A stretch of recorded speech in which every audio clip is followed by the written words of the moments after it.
أعوذ بالله من الشيطان الرجيم بسم الله الرحمن الرحيم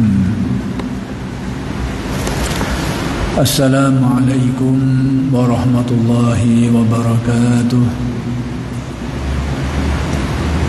الحمد لله رب العالمين وبه نستعين اللهم صل على سيدنا محمد النبي الأمي وعلى آله وصحبه وسلم رب اشرح لي صدري ويسر لي أمري واحلل عقدة من لساني يفقه قولي ولا حول ولا قوة إلا بالله العلي العظيم إلهي أنت مقصودي ورضاك مطلوبي أعطني محبتك ومعرفتك الحمد لله والشكر لله. Kita bersyukur kehadrat Allah Subhanahu wa ta'ala yang telah mencipta kita, memanjangkan umur kita dan mengurniakan kepada kita nikmat-nikmatnya yang sangat banyak dan tidak terhitung jumlahnya. Mudah-mudahan segala nikmat-nikmat yang dikurniakan itu sentiasa dikurniakan kepada kita dan dijadikan kita termasuk dalam kalangan orang-orang yang bersyukur. Mudah-mudahan dengan berkat syukur Allah Subhanahu wa ta'ala bukan saja mengekalkan nikmat yang sedia ada, malah ditambah lagi dengan kurniaan-kurniaan yang lain. Dan insya-Allah pada malam ini akan diteruskan lagi pengajian kitab Futuh Al-Ghaib karya Syekh Abdul Qadir Al-Jilani Qaddasallahu sirrahu.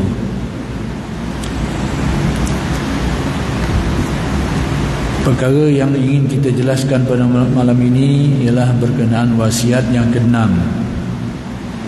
Di antara wasiat-wasiat Syekh Abdul Qadir Al-Jilani iaitu beribadah hanya kerana Allah Subhanahu wa ta'ala. Baik, kata Syekh Abdul Qadir, sambil berawal balik, apabila melaksanakan perintah Allah, tanggalkan pandangan manusia yang tertuju kepadamu. Jadi nasihat Syekh Abdul Qadir, kalau kita buat amal ibadah, apa saja amal ibadah, kebajikan-kebajikan yang kita buat, pertama sekali buang pandangan manusia yang tertumpu kepada kita. Kerana pandangan manusia ni menjadi sebab kepada timbulnya riya. Sebab timbulnya riya, timbulnya ujub, timbulnya takabur dan sebagainya. Jadi pesan Syekh Abdul Qadir, kalau kita nak laksanakan perintah Allah ni, sama ada perintah Allah yang wajib ke atau yang sunat ke, tak kira lah. Perintah Allah yang wajib ni nak tak nak tetap kita buat. Tapi kalau disertai dengan riya, maka ganjarannya tu tak ada. Disebabkan kena riya tu. Tapi kewajipan tu tetap kena buat lah. Adapun amalan yang sunat sama jugalah. Bukanlah menjadi satu kemestian, bukan jadi satu kewajipan lah. Tapi kalau kita buat atas dorongan-dorongan riya ni, maka dia akan menghilangkan ganjaran pahalanya. Bukan sekadar hilang ganjaran pahala kerana riya, bahkan menanggung dosa pula. Kerana riya itu merupakan sifat mazmumah, merupakan sifat buruk. Sifat buruk, akhlak yang buruk. Jadi bukan saja amalan kebajikan kita itu tidak berpahala, tetapi menanggung dosa pula. Jadi pesan Syekh Abdul Qadir untuk mengelakkan semua itu, kata tanggalkan, buang pandangan manusia yang tertuju pada kita. Buang daripada ingatan kita, perasaan kita, buang semua itu. Dan tanggalkan kepentingan peribadimu. Yang kedua, kata Syekh Abdul Qadir, buang segala kemahuan nafsu kita. Peribadi ni kemahuan nafsu kita lah. Dia ada kait antara dua tu, pandangan orang dengan kemahuan kita. Orang tengok, orang pandang, kemudian kita pun nak memperlihatkan, nak tunjuk-tunjuk pula. Dia berkait. Jadi Syekh Abdul Qadir pesan, pertama sekali buang pandangan makhluk pada kita. Jangan ingat kepada benda itu, lupakan benda itu. Jangan beri perhatian ke situ, pandangan orang kepada kita ni. Dan yang kedua, buang juga kepentingan nafsu kita. Jadi kepentingan nafsu kita tadilah, orang tengok tu satu hal, orang tengok, orang pandang. Bahagian nafsu kita pula, kita nak supaya orang tengok. Bila orang tengok, orang akan pandang mulia kepada kita, orang akan sanjung kita, orang akan angkat kita dan macam-macam lagi. Dua-dua ni akan merosakkan amal ibadah, sama ada amalan yang wajib atau amalan yang sunat. Kerosakan ni dari segi mana? Dari segi penerimaannya tu, tidak diterima oleh Allah. Bahkan menanggung dosa atas dasar atas asas apa benda? Kerana riak itu merupakan amalan batin yang mazmumah. Allah Ta'ala berfirman dalam Al-Quran, wajtanibu zahirul ismi wa batinah. Hendaklah kamu menjauhi dosa-dosa yang zahir sifatnya dan dosa-dosa yang batin sifatnya. Kalau dosa-dosa yang zahir ni, amalan-amalan dosa yang boleh orang tengok lah, yang melibatkan anggota zahir kita ni. Kita ambil barang orang ke, kita, apa sajalah amal-amalan zahir ni yang boleh orang dengar, boleh tengok, boleh nampak. Jadi itu merupakan dosa-dosa yang zahir. Jadi Allah perintahkan wajtanibu, jauhi, tinggalkan zahirul ismi, dosa-dosa yang zahir sifatnya, wa batinahu, dan yang batin. Jadi apa benda dosa yang batin? Dosa yang macam mana yang batin? Maka segala gerak sifat mazmumah dalam hati, maka itu dikira sebagai dosa yang batin. Takaburnya, ujubnya, riyaknya, sum'ahnya, hasadnya, apa ni khianatnya, macam-macam lah. Gerak-gerak hati yang buruk tu, itu dikira sebagai dosa yang batin. Jadi dosa yang batin ni sekiranya semua itu menjadi gerak hati kita, kita yang memang kita nak menghasad, kita nak bersifat hasad, dan kita turut, kita yang nak bersifat takabur, kita turut kemahuan tu, itu dosa yang batin. Adapun gerak perasaan orang mari, tapi kita tekih tolak, mari gerak khawatir riak, mari khawatir takabur, kita tahu benda ni tak molek, kita tekih, kita tolak, itu lain. Itu riak panggil mujahadah, tidak dikira dosa. Mari, contohnya mari dorongan, gerak hati untuk berhasad terhadap seseorang, tapi kita tahu ni dosa, kita tak mahu, tapi mari gerak tu, itu berada pada peringkat mujahadah. Mudah-mudahan termasuk dalam apa yang difirmankan Allah, la yukallifullahu nafsan illa wus'aha. Kita tak mahu benda ni, tahu benda tu tak boleh, mari dah sekarang, mari khawatir. Kalau salahnya dosa macam mana? Itulah kemahuan kita, memang itu yang kita nak, dan kita biarkan. Memang kita, itulah yang kita naknya. Kita nak, yakni kita sendiri yang ingin bersifat hasad terhadap seseorang. Memang itu kemahuan kita. Dosa lah, dosa yang batin. Jadi Syekh Abdul Qadir pesan kita supaya tanggalkan, buang pandangan orang terhadap kita dan buang kemahuan nafsu kita ni dalam mak. Kerana dua tu dia berpadu. Pandangan orang menjadi sebab kepada penyakit-penyakit dalam mak batin kita. Jadi Syekh Abdul Qadir pesan, untuk kalau kita nak beramal, kita nak buat, melaksanakan perintah Allah, apa saja perintah Allah yang kita nak laksanakan, buang dua perkara, pandangan orang terhadap kita dan juga kemahuan nafsu kita sendiri. Dan hendaknya engkau tujukan kepada Allah saja.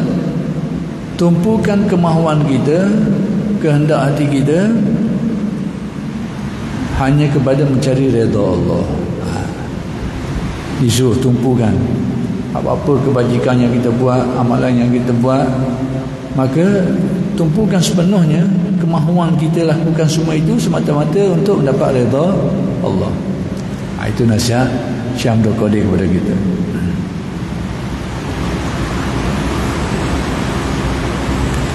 Baik, nak buat macam mana ni?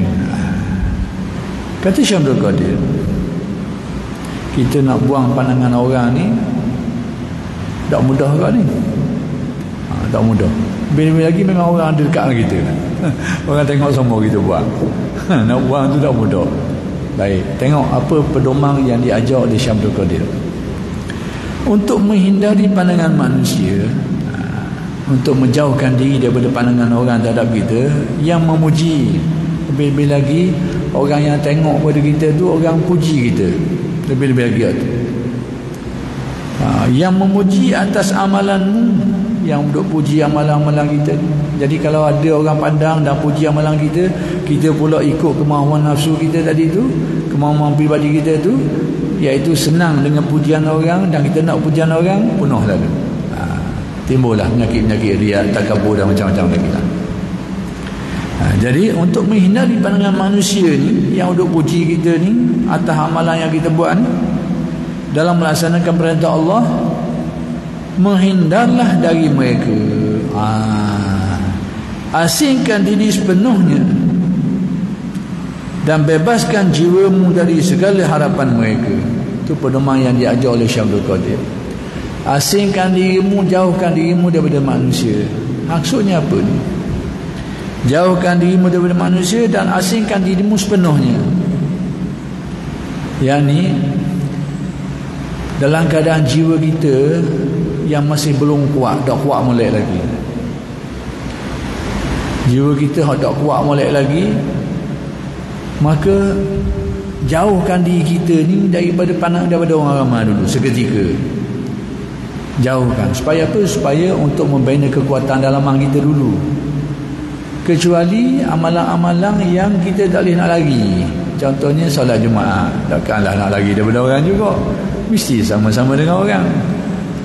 Ataupun kita nak laksanakan apa-apa amalan yang tak boleh nak elak, mesti berkait dengan orang. Itu tak apalah. Adapun amalan-amalan yang tidak berkait dengan orang, hindari, jauhkan diri daripada orang ramai, pandangan orang ramai. Usahakan gitu dulu. Supaya apa? Supaya nak melatih diri kita ni, pekat latihan, supaya hati kita ni tidak mudah termakan dengan pandangan tadi tu. Kita jauhkan diri dulu. Macam kita ni tak ada imun lagi daripada penyakit, kena elakkan diri dululah. Bila badan kita kuat tahan penyakit, tak apalah dulu dengan orang pun dekat dengan sumber penyakit tu. Tengok. Jadi Syekh Abdul Qadir pesan kepada kita supaya menghindarkan diri kita dulu sedapat mungkin yang kita boleh buat dalam amalan-amalan yang tidak berkait dengan orang. Jangan buat depan orang, hindari supaya jauh. Kecuali perkara-perkara yang memang tak boleh nak elok. Kita buat mesti berkait dengan orang. Itu tak apalah. Tapi amalan-amalan lain yang berkait dengan orang, hindari, jauhkan diri dulu. Sampai ke tahap Allah Ta'ala memberi kekuatan pada dalaman kita ni, sehingga kalau orang pandang pun, pandang ke tak kisah lagi dah. Tak apa, barulah balik berdasar balik. Jadi pedoman Syekh Abdul Qadir ni kepada orang yang belum kuat hati dia, belum kuat jiwanya, dan mungkin mudah terpengaruh dengan pandangan dan pujian orang, maka pedoman dia dalam melakukan amalan-amalan kebajikan yang tidak berkait dengan orang, jauhkan diri, hindarkan diri.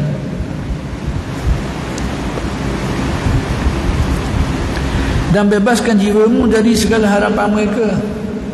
Yakni dalam masa yang sama, usaha untuk melepaskan hati kita ni daripada melihat kepada pujian orang tadi tu, mengharapkan pujian orang tu. Badan kita kena jauhkan diri dulu. Dalam masa yang sama, kena latih hati kita ni untuk tidak mengharapkan pandangan orang dan pujian orang.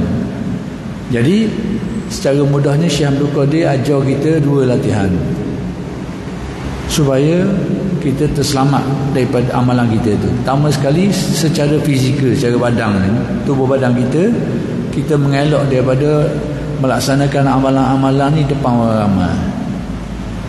Biarlah kalau kita nak buat benda tu, buat di luar pengetahuan orang, jauh daripada orang. Dalam masa yang sama, proses batin pula, dalaman kita pula berusaha untuk mengikis, membuang harapan kita supaya orang tengok, supaya orang puji. Buang, kikis waktu tu. Itulah pedoman yang diajar oleh Syekh Abdul Qadir.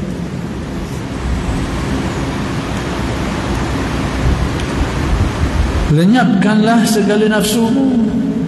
Dalam masa yang sama juga pesan Syekh Abdul Qadir supaya berusaha untuk melenyapkan di sini, yakni mengikih pengaruh nafsu-nafsu buruk dalam diri kita ni.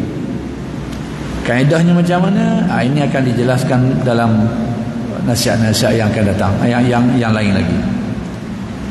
Jadi secara zahirnya disuruh menjauhkan diri daripada orang, secara batinnya berusaha untuk mengikih gerak-gerak nafsu yang buruk dalam hati itu, nak buang keinginan untuk dipuji, untuk disanjung dan sebagainya. Cuba dikikih dengan amalan-amalan tertentu. Nanti insya-Allah akan dijelaskan amalan-amalan dalam beberapa wasiat yang akan disebut. Jadi tujuan Syekh Abdul Qadir beritahu kita ni sebenarnya itu cara untuk kita menyelamatkan diri. Bila perkara ni berjaya dilakukan, bila kita dah biasa duduk jauh daripada orang, tak kisah ada orang pandang sebab kita buat seorang jauh dari pandangan orang, dia pula berlatih untuk membuang harapan-harapan supaya dilihat oleh orang, dipuji orang, disanjung oleh orang, dan sudah berjaya dah, kuat dah. Maksudnya kita tak kisah dah. Pada waktu tu tak apalah, duduk sekali buat amalan-amalan yang tidak berkait dengan orang pun, tapi kita buat dalam keadaan tidak berselindung lagi di khalayak ramai, tak ada masalah dah. Ini hanya sekadar latihan sementara. Baik, bila Syamrodi kata pesan nasihat kepada kita, lenyapkan segala nafsu kita tu, bukan bererti buang nafsu kita itu sehingga tak ada nafsu langsung. Itu tidak boleh, tidak dapat dicapai di dunia ini. Selagi bernama manusia, nafsu tetap ada. Cuma yang disuruh di sini supaya tundukkan dia, jangan sampai dia merosakkan kita, menguasai diri kita. Itu yang boleh kita usahakan. Ataupun buang sehingga tak ada langsung dah dorongan nafsu ni. Itu bukan manusia. Itu bukan manusia. Selagi bernama manusia, tetap ada keinginan nafsunya, kemahuannya. Cuma disuruh tundukkan dia supaya jangan dia menguasai kita, mendorong kita kepada keburukan dan kejahatan. Baik, sekarang Syekh Abdul Qadir nak beritahu tanda orang yang nafsunya berjaya ditundukkan.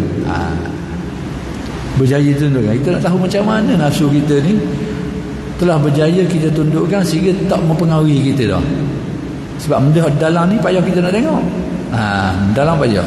Jadi Syekh Abdul Qadir nak khabar alamat-alamat, tanda-tanda ni. Adapun tanda lenyapnya nafsu ialah pertama, meninggalkan kesibukan mengejar duniawi. Maksudnya kita sudah berjaya melepaskan diri daripada kesibukan kalbu kita ni duduk kejar duniawi. Bukan berarti kita ni meninggalkan urusan duniawi, tidak. Kesibukan kita tu, ingatan kita, perasaan kita duduk fikir siang malam tu, tu berjaya kita buang. Adapun urusan kita mengurus kehidupan pekerjaan sekalipun sepanjang hari, itu tak ada masalah. Sebab ini urusan melenyapkan nafsu, bukan melenyapkan badan. Badan kita kekal dengan urusan kehidupan kita tu, tapi nafsu kita tidak lagi menjadi terganggu dengan kesibukan untuk memikirkan hal-hal tu. Tanda. Jadi tanda bahawa nafsu kita berjaya kita lenyapkan, yang kita tundukkan. Fikiran kita tidak lagi didorong kuat oleh pengaruh ingatan terhadap urusan-urusan tadi. Tapi kerja tetap berjalan, urusan hidup tetap berjalan macam biasa, tidak kurang. Bezanya sebelum ni fikiran kita memang terganggu dengan benda tu, disibukkan dengan benda-benda tu. Sekarang urusan kita itu tidak disibukkan dengan benda tu, tapi badan kita berjalan macam biasa dalam menguruskan kehidupan. Kerja tetap dijalankan. Itu maksud Syekh Abdul Qadir. Jadi Syekh Abdul Qadir tidak ajar kita untuk bertindak sebagai tidak bekerja dan tidak berusaha. Tidak.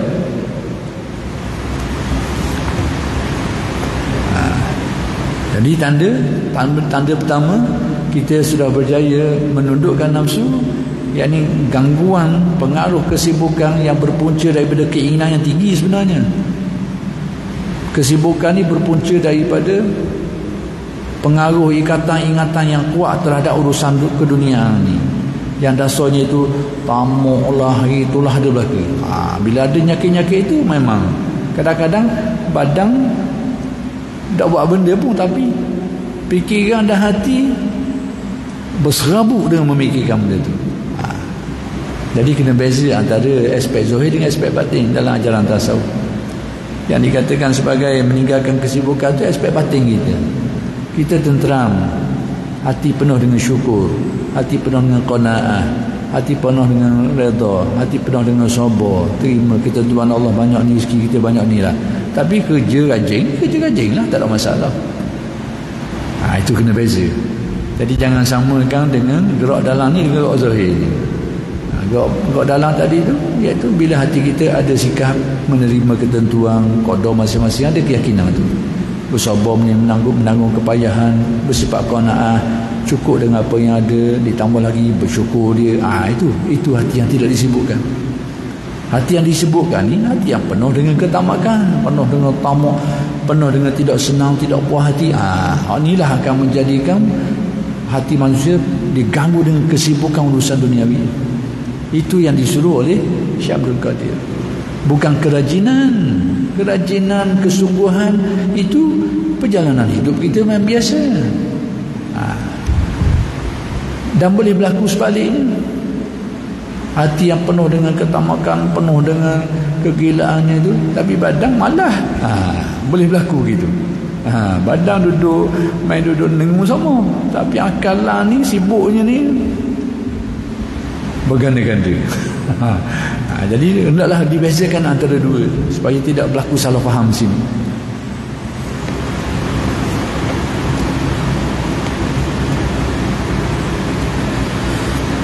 Yang kedua, alamat yang kedua,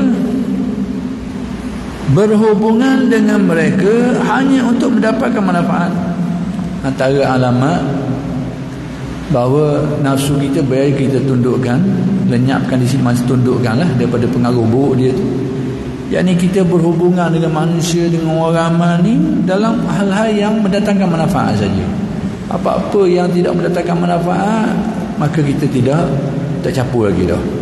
Ada manfaat pada kita je, ada kebaikan untuk kita je. Mana-mana yang lebih-lebih lagi yang memudaratkan, lebih-lebih lagi. Tapi tanda bahawa kita sedang dipengaruhi oleh pengaruh nafsu yang kuat ni, kita, dalam berhubungan dengan orang ramai, tak kira hak molek pun ya, hak buruk pun ya. Barang-barang sekali dah. Tapi tanda bahawa kita tidak lagi dipengaruhi oleh nafsu buruk ni, kita berjaya melenyapkan dia. Kita hanya berusaha dengan orang dan usaha-usaha baik-baik, usaha-usaha kebajikan, manfaat. Ada manfaat kita boleh tinggal dah. Itu tanda dia. Berbeza dengan keadaan sebaliknya tu, bila nafsu jiwa kita ni dipengaruhi kuat oleh kemauan nafsu kita tu, maksudnya kita dengan orang ni dah nak pisah, dia renggang. Baik pun ya, buruk pun ya. Tu dia. Saya nak tinggal dengan orang. Dua, itu alamat dia, tanda dia.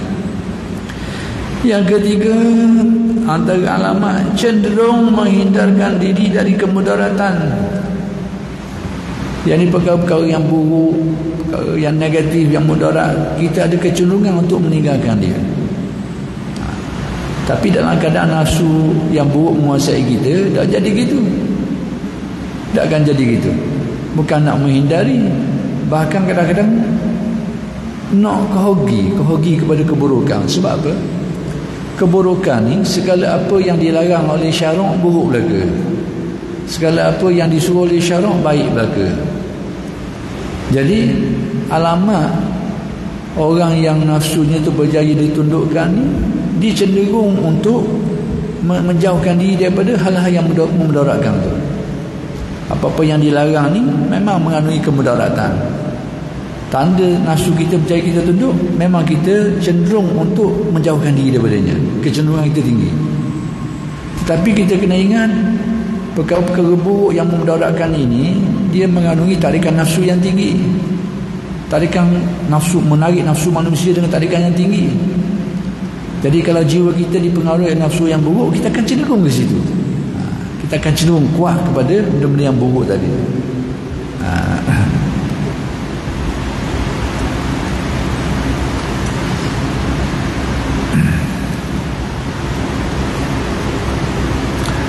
Contoh,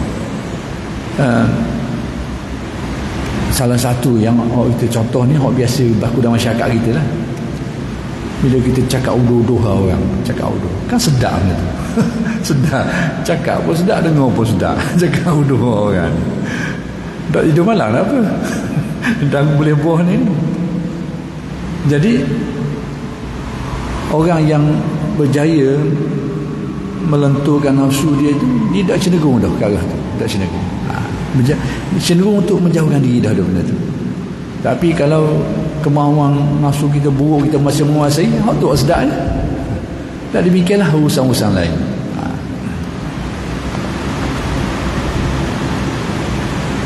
Yang keempat, tanda yang keempat, tidak menuruti kemahuan dan dorongan peribadi. Dorongan nafsu lah.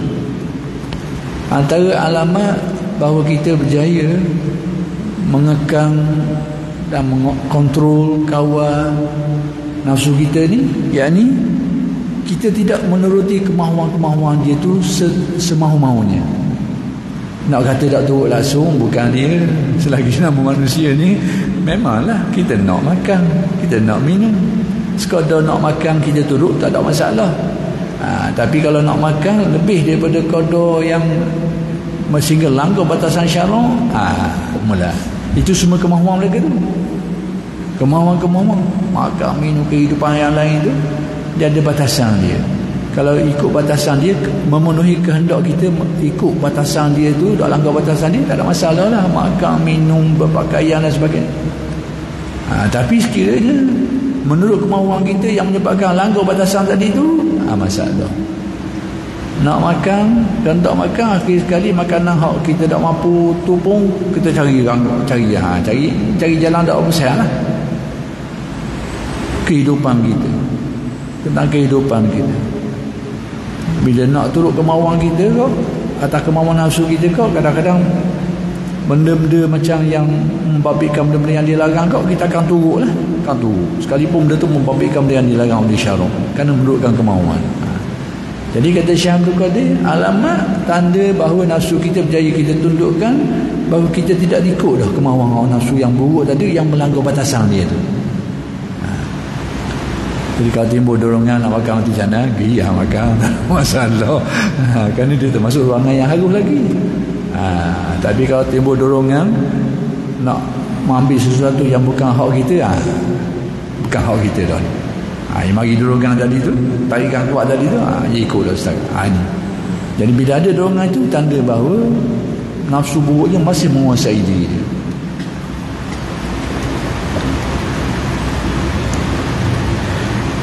Yang kelima, tidak menggantungkan diri sendiri dalam masalah peribadi. Maksudnya, tidak menggantungkan diri sendiri ini, tidak menaruh harapan sepenuhnya dalam urusan diri kita. Artinya, kita pandang semuanya itu kepada hakikat sebenarnya itu, iaitu daripada Allah. Milik Allah, daripada Allah, datang daripada dia belaka. Itu tanda bahawa kita tidak menaruhkan pergantungan diri kita ni kepada diri kita sendiri. Apa-apa urusan kita, kehidupan kita, kita tak letak kepercayaan, pergantungan kepada kekuatan diri kita sendiri dah. Kenapa? Kerana orang yang nafsunya berjaya ditundukkan ini, artinya kalau seseorang tu berjaya menundukkan nafsu dia tu, artinya pandangan kalbu dia jadi jernih, pandangan batinnya menjadi lebih murni. Bila pandangan batin dia tu jadi murni, dia akan nampak hakikatnya. Hakikatnya apa ni? Semuanya itu urusan Allah, dengan sendirinya. Tanda. Jadi bila kemahuan nafsu buruk dia menguasai diri, maka cermin hatinya akan jadi kelabu. Bila kelabu, dia tak nampak sebenar tadi tu, dia nampak diri dia lah, akulah segala-galanya. Itu tanda. Maka alamatnya, alamat bahawa nafsu manusia ini berjaya kita tundukkan, ni mari tadi, kita tidak lagi meletakkan pergantungan pada diri kita. Kenapa? Allah Ta'ala nampakkan kita tak ada apa-apa, semata-mata atas kurnia dia, atas kehendak dia, ketentuan dia belaka. Itu alamat dia. Tapi kalau tak gitu, maka kita akan banyak pandang pada diri kita lah, kekuatan kita, kelemahan, kelebihan kita, macam-macam lah. Maksudnya kalau kita rasa kita lebih, kita pandang kita lebih lah. Kalau kita rasa tak ada kelebihan, kita rasa sama ada positif ke negatif ke, tapi tetap pandang pada diri kita. Kalau kita ada kemampuan, mungkin lain gaya sikit. Kita pandang kita ada kemampuan, lemah semangat sikit. Tapi tetap bergantung kepada kekuatan diri sendiri. Ada pun orang yang berjaya menundukkan kemahuan yang buruk tadi tu, dia tahu masalah kenyataan diri dia tu ada kelebihan ke tak ada kelebihan ke, dia tetap sandarkan kepada hakikat sebenarnya tu, iaitu kurnia Allah Subhanahu Wa Taala. Itu tanda bahawa bila dia hatinya memandang kepada itu tu, tidak lagi apabila hati dia tu tidak lagi bergantung kepada diri sendiri tu, itu alamat, kata Syekh Qadir, tanda bahawa nafsu ni berjaya ditundukkan. Seterusnya, tidak membantu atau melindungi diri sendiri, tetapi memasrahkan diri, yakni memasrahkan diri sepenuhnya kepada Allah Subhanahu Wa Taala, kerana dialah yang maha berkuasa, yang maha kuasa. Baik. Seterusnya ni antara alamat bahawa nafsu kita ni berjaya kita tundukkan, yakni dalam urusan-urusan tu kita tak bergantung harap atas diri kita, tetapi kita banyak berserah kepada Allah Subhanahu Wa Taala yang kita yakin maha kuasa, yang maha perkasa, yang maha kuasa. Jadi dia banyak berserah. Adapun orang yang nafsunya menguasai diri dia tu, pasrah dirinya tu akan hilang, dia tak tahu. Sebab apa? Dia akan pandang kekuatan diri dia lah. Kalau dia rasa dia kuat, dia rasa gong sikit lah. Kalau dia rasa dia lemah semangat sikit lah. Lemah semangat apa? Tu hasil lah lemah semangat. Kenapa? Sebab dia bergantung pada diri sendiri. Orang yang nafsunya itu tidak menguasai diri, pandangan dia akan jadi lebih terang. Dia nampak hakikat Allah yang maha kuasa, Allah yang maha menentukan. Maka hatinya banyaklah berserah kepada Allah.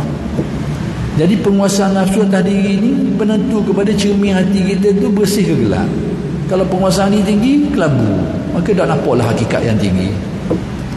Tapi kalau penguasaan nafsu kita itu rendah, teranglah sikit pandangan, maka nampaklah. Bila nampak hakikat tu, merubah sikap kita. Kita banyak berserah kepada Allah, tak bergantung pada diri sendiri, banyak tawakal ke dia, dan sebagainya. Bersifat qanaah. Semua itu adalah hasil daripada cermin kita, cermin hati yang semakin terang, lalu nampak kenyataan rahsia-rahsia ketuhanannya dengan lebih terang dan nyata dan yakin. Itu benda ini. Jadi demikianlah Syekh Abdul Qadir telah menjelaskan kepada kita beberapa tanda, alamat bahawa nafsu kita itu berjaya kita tundukkan dengan kurnianya juga. Dan juga alamat kita boleh sedia, kita boleh baca Allah. Bila kita tahu bahawa penguasaan nafsu kita masih tinggi atas diri kita, berarti kita kena cari jalan lah supaya menjadi lebih baik. Ini tujuan kita tahu alamat-alamat ni supaya nak tahu. Maksudnya kalau kita cek penyakit, ada penyakit, kena pergi hospital lah, cari doktor lah. Kalau tengok tak ada penyakit, syukurlah, alhamdulillah, berjaga-jagalah. Itu maksud, itu tujuan kita tahu alamat-alamat ni. Baik. Kemudian kata Syekh Abdul Qadir lagi, kemahuan itu dapat lenyap dari jiwamu. Yang ni kemahuan nafsu yang buruk ni boleh lenyap. Lenyap bukan berarti hilang 1%, boleh ditundukkan. Kita kena faham bahasa ahli tasawuf ni, lenyap ni sirna, ataupun bahasa orang Indonesia sebut sirna atau panak ni, bukan berarti dia hilang 1%, tapi dia berjaya dilenturkan, dibersihkan dan ditundukkan. Kemauan yang dimaksud, yang dimaksudkan ialah yang didorong oleh hawa nafsu. Jadi yang dimaksudkan kemauan-kemauan tu bukan sekadar kemauan, sebab manusia itu tak boleh nak pisah diri dia daripada kemauan, tapi kemauan yang didorong oleh hawa nafsu yang melebihi, yang menguasai diri sehingga melanggar perintah Allah, suruhan dan larangan dia. Itu yang dilarang. Selagi kemauan itu tidak membawa kita melanggar, maka dia diharuskan. Tapi bila ada campur tangan nafsu ni, dia akan menyebabkan kemauan kita tu langgar batas. Langgar batasan.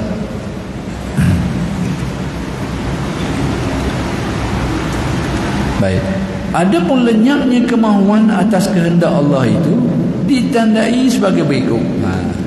Lenyapnya ataupun bersihnya ataupun tunduknya kemahuan nafsu tadi kita ni, dia ada tanda-tanda lain pula.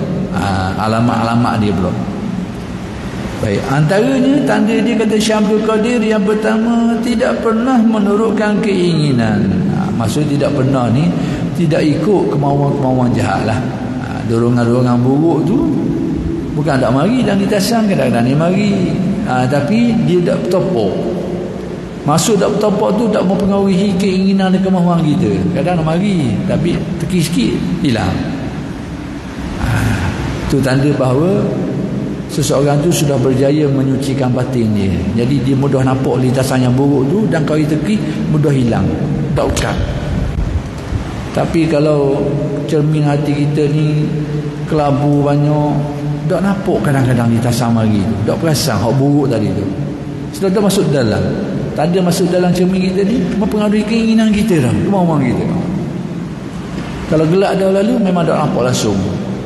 Orang akan berwatak dengan watak jahat, sifat buruk, dan kadang dia pun tak sedar dia ni sedang melakukan yang jahat.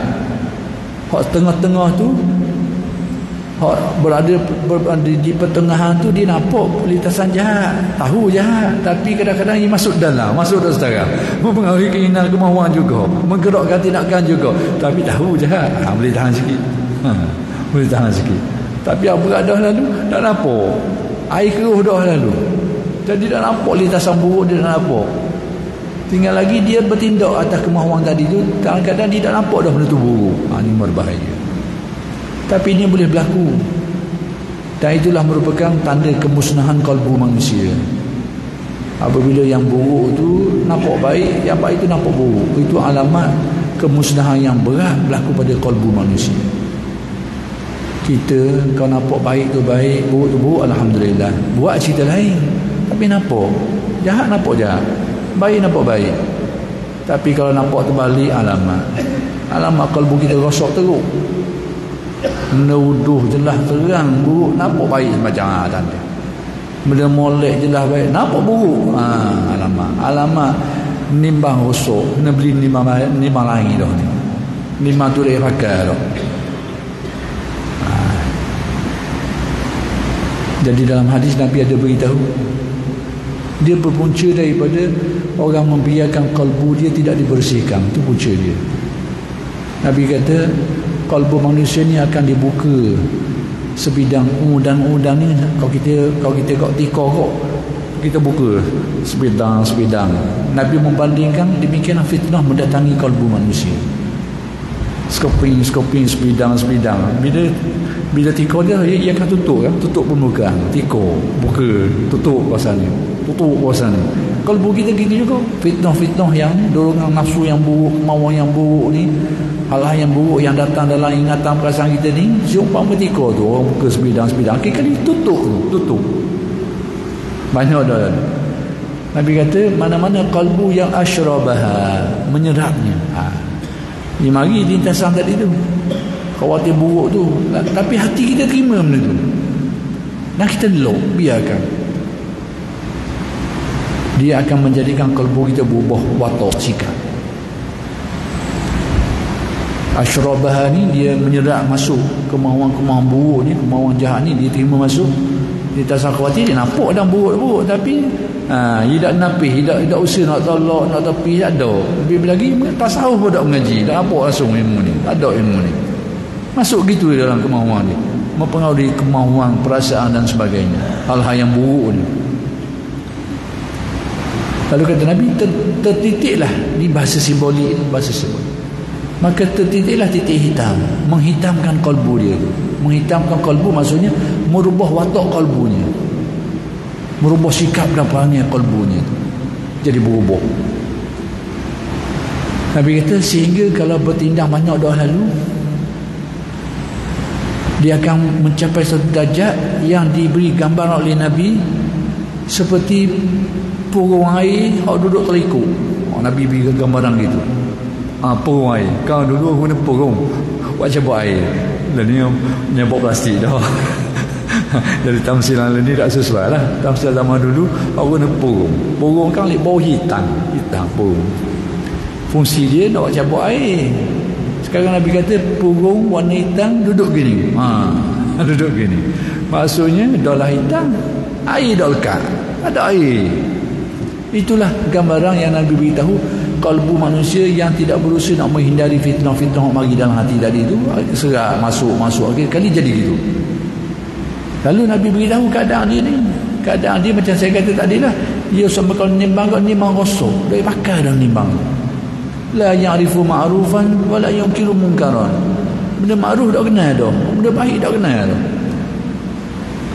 Benda tu jelas baik, dipandang baik, orang ahlinya pandang baik, tapi pada orang yang sudah celaru ni nampak terbalik. Benda tu buruk, benda jahat. Benda buruk wala yunkiru munkaran, perkara munkar yang jelas dipandang oleh orang soleh sebagai benda tu munkar, dia dah dipandang benda makruf.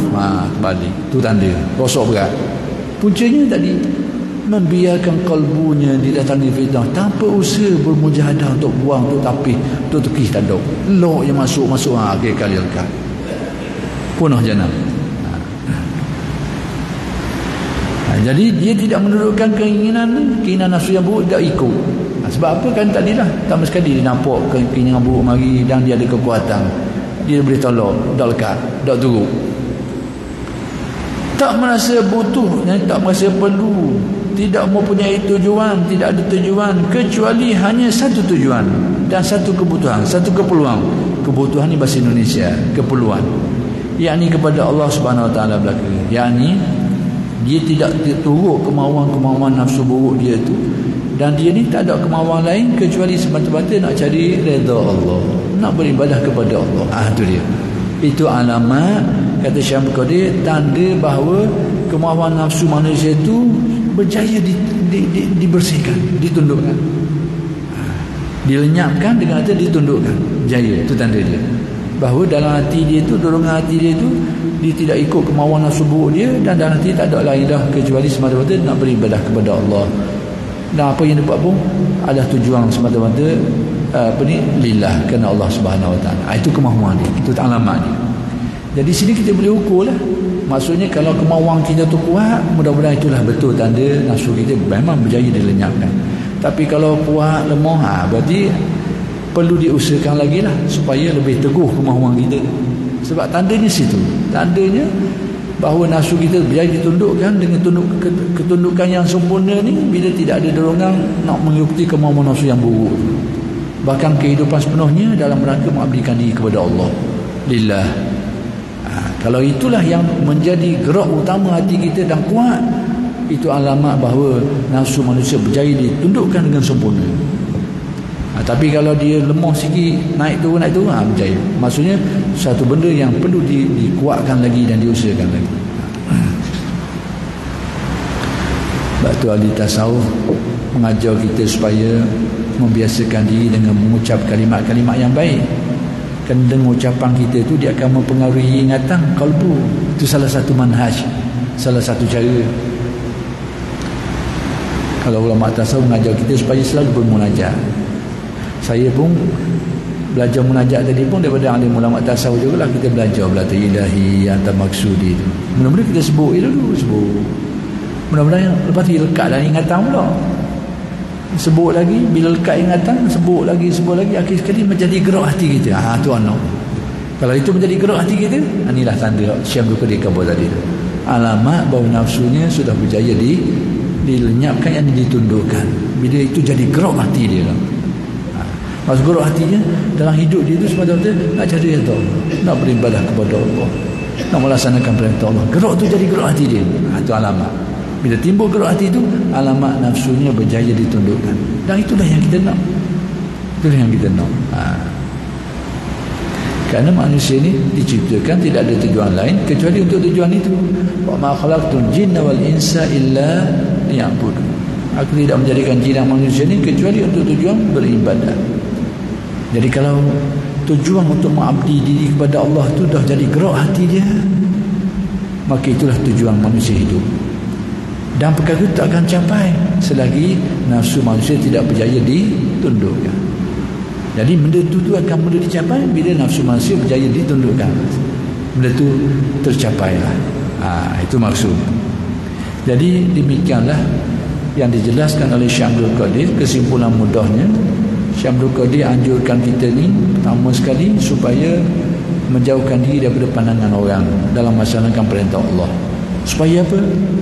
Supaya amalan yang kita buat itu ikhlas semata-mata kerana Allah. Itu tujuan dia. Jadi pekat awal ni mungkin kita terpengaruh dengan pandangan orang, terpengaruh. Maka sebab itu kena berlatih dulu, hindarkan diri dulu. Kalau kita nak sembahyang sunat, nak buat sunat, biar jauh dari pandangan orang tu. Sebab pekat itu mungkin kita terpengaruh dengan pandangan. Dalam masa yang sama, kita berusaha melenyapkan nafsu kita yang buruk tadi tu dengan kaedah-kaedah dia tu. Dan tanda orang yang lenyap, dilenyapkan, ditundukkan hawa nafsu seperti yang disebutkan tadi. Tapi itu perlu pendetailan lagi lah, sehingga manusia berjaya dah sampai ke tahap melenyapkan kemauan nafsu yang buruk dia tu. Pada waktu itu dia buat ibadah depan orang pun insya-Allah tak ada apa-apa dah, tidak akan terpengaruh lagi dengan pandangan orang. Itulah. Jadi apa yang Syekh Abdul Qadir beritahu ni tujuannya satu saja, supaya manusia beribadah semata-mata kerana Allah. Itu dia. Jadi oleh kerana sudah masuknya waktu Isya, kita bertisahkan ini dulu dan insya-Allah akan sambung pada kali-kali yang akan datang. Aku lu qauli hadza wa astaghfirullahal azim li wa lakum. Wassalamualaikum warahmatullahi wabarakatuh.